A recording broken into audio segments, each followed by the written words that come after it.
I suspect it's possible that a prophet of the stature of Elijah might be prone to despair.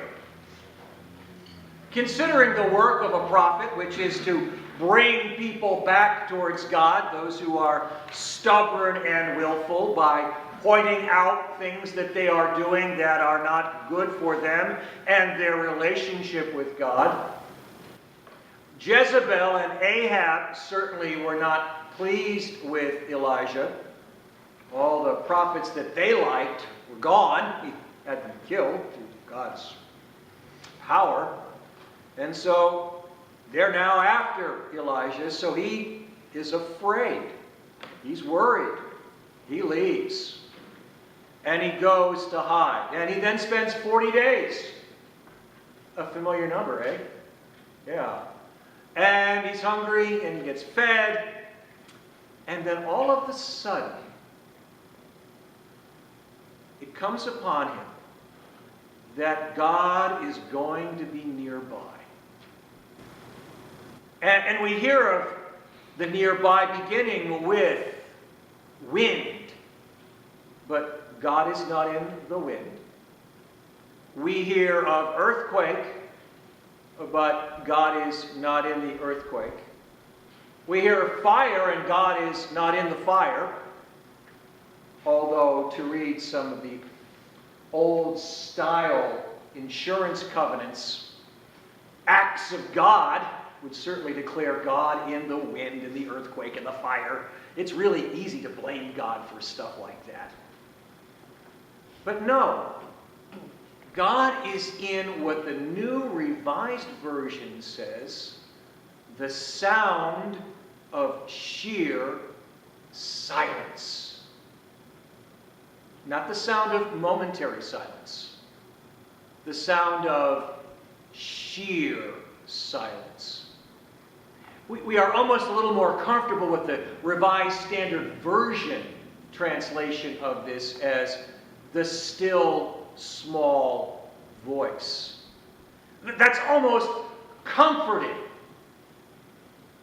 The sound of sheer silence. We are not used to even momentary silence.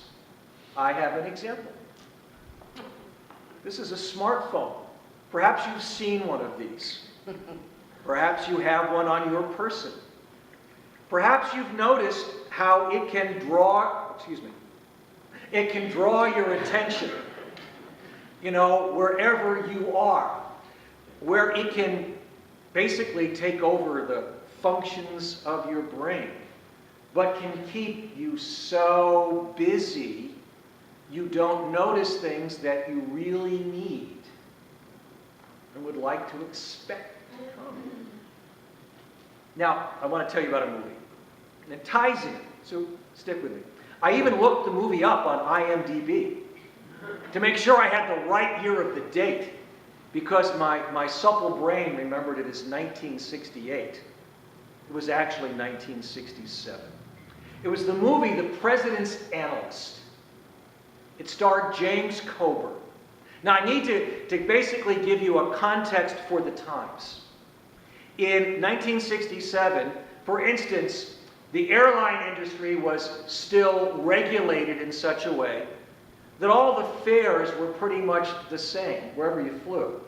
So the airlines, in order to build business, they did something rather unique. They offered good service. And it was amazing how that drew people onto the planes. Okay? And there was also another kind of a government-regulated monopoly in the time. There was a company called AT&T, not the one you know today, called Ma Bell also. It was the phone company. It had the entire monopoly. All the phones were connected. I remember that their monopoly was so strong, and some of you may remember this, they could tell if you had stuck a second phone on a line in your home, because they knew the power that was pulled back from the second bell. I'm not going to tell you how I know that. So they had this grand monopoly on communication. So the plot of the movie, The President's Analyst, is the President of the United States has such weighty responsibilities, he needs somebody to talk to. So James Coburn is a psychiatrist.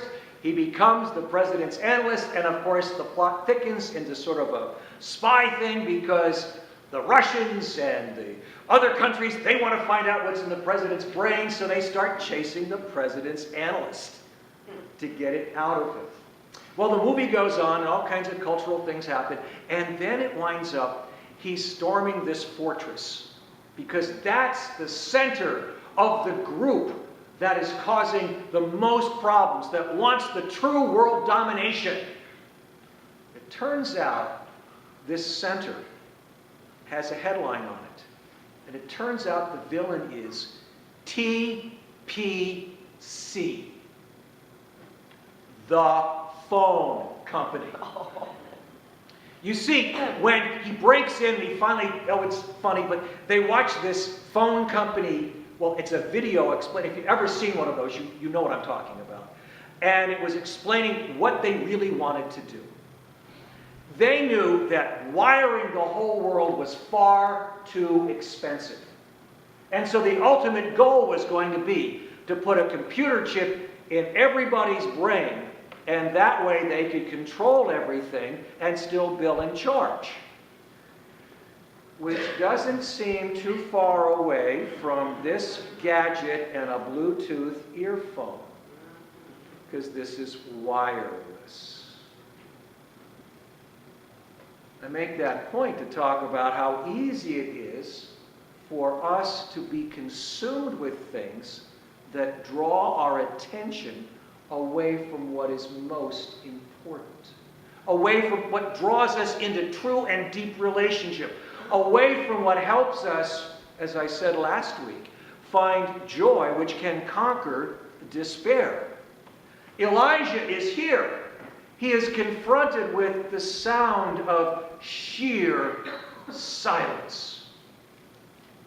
And then the voice of God comes. And you can see why perhaps some of the translators came up with the term, the still small voice, because the voice is there.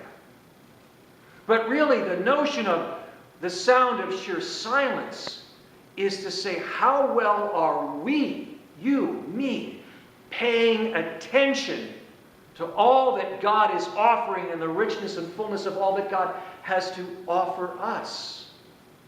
How consumed are we with things that keep us from being aware? And so perhaps to find that sound of sheer silence is a wake-up call. To say that maybe some silence, some quiet time, some reflective time, some time trying to be fully aware of God's presence beyond the busyness of things that keep us active, can help us find the fullness and richness of the relationship God has for each and every one of us. And then from that, how we might share that with others. Now, I'm going to say something about this little device. It's a tool, not an end. All right? You can actually maintain some pretty good relationships through this thing. But don't let it consume. Just let it help. The true place where we find the richness and fullness of God's love is in the saving embrace that we have found that Jesus Christ held out to us on the hardwood of the cross, that we're then called to then share with others. If we can use the tool, fine. How do we find our strength? In the quiet, paying attention. For who knows? That may help you be ready to know that God is present when you least expect it and need it most. All these words I offer in the name of God, Father, Son, and Holy Spirit.